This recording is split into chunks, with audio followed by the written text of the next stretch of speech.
You ever start walking in a desire of your heart, living in an answered prayer, and realize all of a sudden that, oh my goodness, this is something I prayed about? And it could have been years ago. It could have been when you were a child. It could have been just ages ago. And then suddenly one day it clicks and you realize this is exactly what I desired, or this is exactly what I had been praying for. When I was young, I grew up in a small East Texas town with just a few thousand people, and I had moved from Houston after my parents divorced. And I just remember going to college and wanting to live somewhere different. I wanted to get out of Texas. I desired to be in a different city. My heart was just always desiring that.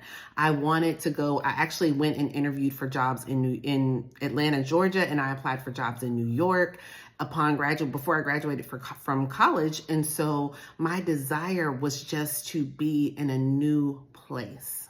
But it wasn't until 2018 that desire was fulfilled. That longing that I had as a child, as a young person, teenager, to live outside of the environment where I had grown up my entire life. And when that finally came to pass, it was when my husband was presented with an opportunity to take a job in the Czech Republic.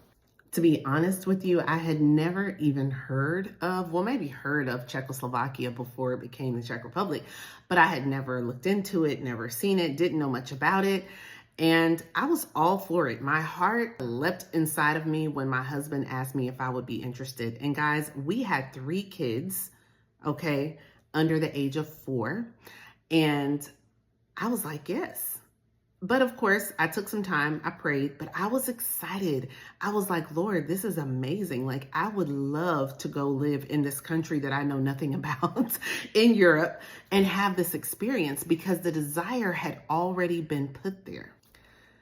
How is that? How do we start with a seed and then it becomes this harvest later on in our lives, and we realize the connection that it was never by accident? It wasn't just you daydreaming. It wasn't just you coming up with some far-fetched idea, but it was actually the good Lord planting the desire within you for the plans and purposes that he already knew that he had for your life.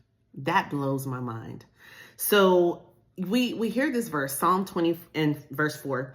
May he give you the desire of your heart and make all your plans succeed.